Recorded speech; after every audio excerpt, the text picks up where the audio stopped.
آموزش جمع کردن گیربکس پراید به طور کامل 0 تا 100.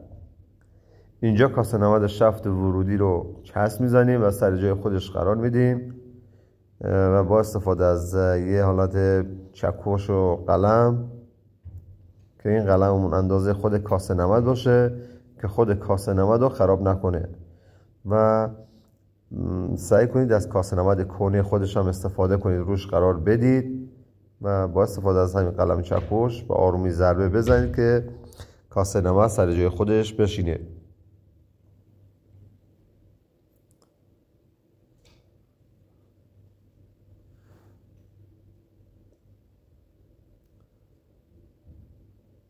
اینجا هم از 2 تا کاوچویی داره که یه دونشون یه سوراخ داره، این روغن برگردونه که سمت پایین قرار میگیره و کنس بزرگترم روش قرار میگیره. این کنس معمولا با دست جا نمیره که با زدن چند تا ضربه به آرومی سر جای خودش قرار میگیره به این شکل. حالا کاسه نمد ماهکش هم همینطور چسب میزنیم و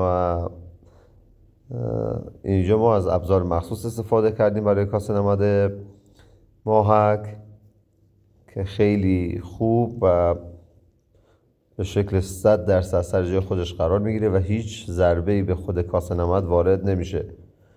نتیجه کارم که الان با هم میبینیم تمیز سر جای خودش قرار میگیره.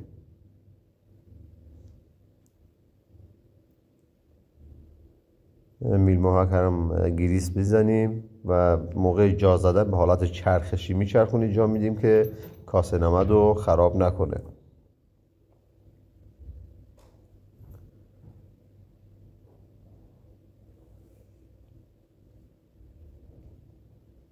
میل اهرم تعویض دندرم داخل میل ماهک قرار میدیم و پیمش رو سر جاش قرار میدیم و اینجا ما از یه دونه سنبه استفاده کردیم که از داخل پیم رد میشه و از داخل خود میل ماهک و با همدیگه سوراخشون رو یکی میکنه برای راحتی کار. همین که چند ضربه زدید جا رفت میتونی پیمتو در بیاری و ضرباتتو با چکش بزنی.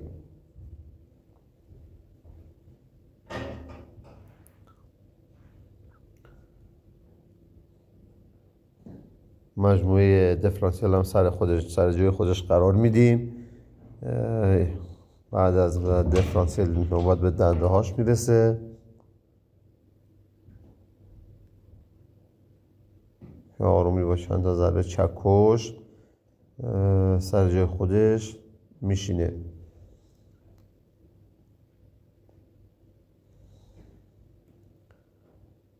موقع جا زدن با دیفرانسیل بازی میکنی که پنیون با کرانویل معمولا گیر میکنه که با چرخش دست راحت سر جای خودش قرار میگیره.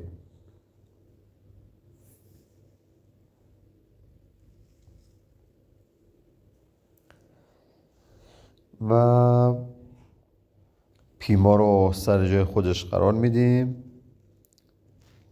3 تا پیم داره، پیم مال دنده 1 و 2، 5 عقب و 3 و 4. هم پیم دنده 5 عقبه.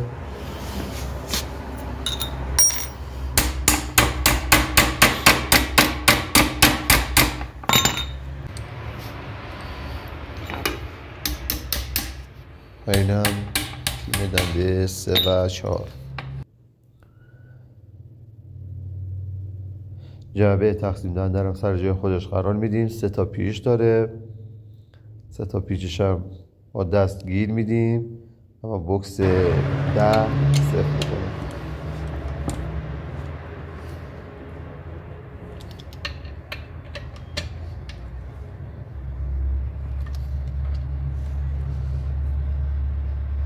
بعد از این مرحله نوبت سماوری یا همون تقسیم دنده سر جای خودش قرار میدیم و میل سماوری رو هم سر جای خودش همینطور. یه دونه خار داره میذاری و با یه ذره چکش به آرومی میذاری که بشینه سر جای خودش.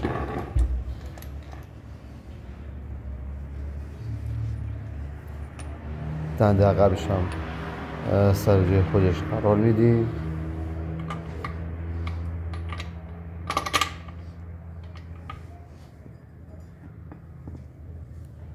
میله اهرم دنده عقب هم همینطور.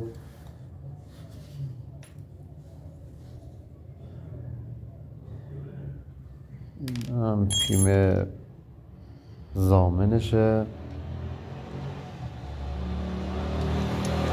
اینجا پیم قفل شودن اینجا قرار میگیره برای اطمینان کار.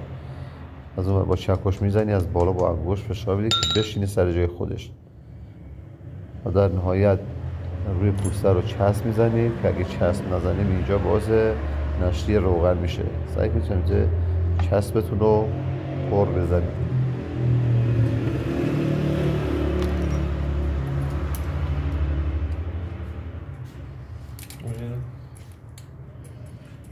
این خار و پیچ مال نگه دارنده اهرمه،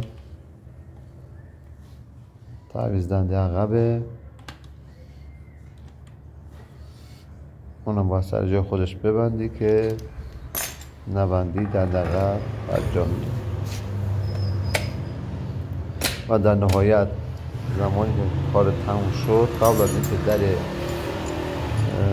پوسته رو بذاری قبل از کار دنده ها رو امتحان میکنی. این کار باعث میشه که دیگه کار دوباره کاری نشه.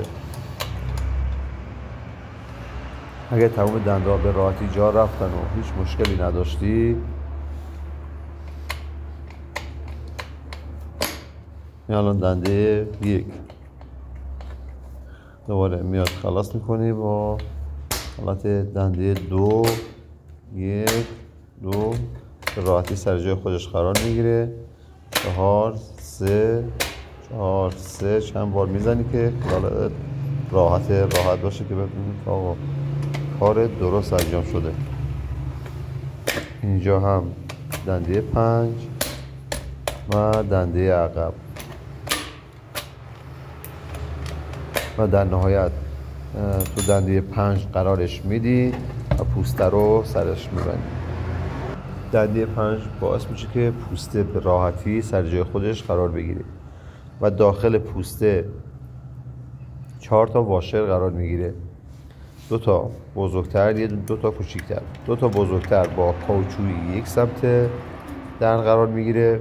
گریس میزنی که زمان برگردوندن پوسته واشرها با کاوچویی نیفتن و 2 عدد واشر کوچیکتر هم که سمت این برش میفته با یک کنس، یه دونه کنس رول برینگه. اینجا واشرها رو گریس میذاری و کنس رول برینگ هم روی 2 تا واشر کوچیک قرار میگیره.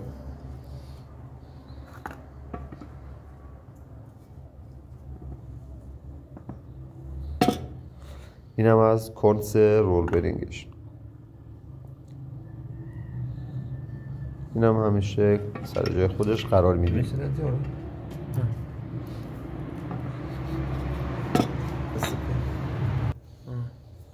حالا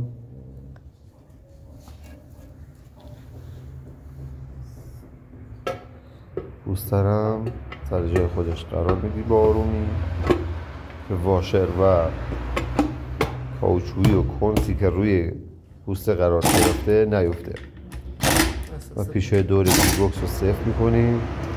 2 تا ساشمه، یه سوراخ بالا یکی پایینی و 2 تا هم فنر بزرگتر مال بالا میشه و فنر کوچکتر مال سمت پایین میفته و پیچهای در پوشش هم چسب میزنی و میبندی که بالایی پاشار 17 میگیره و پایینی معمولا 14 و بیشتر مواقع 14 است. بعضی مواقع هم پیچش آشار 12 میگیره. صفر که کردی گیربکس رو بر نمیگردونی مگر اینکه یه دونه مشعلی رو داخلش قرار بدی.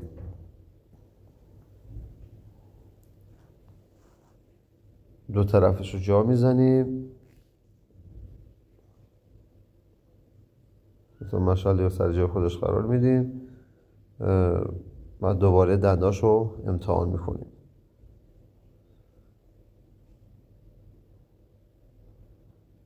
به همین شکل.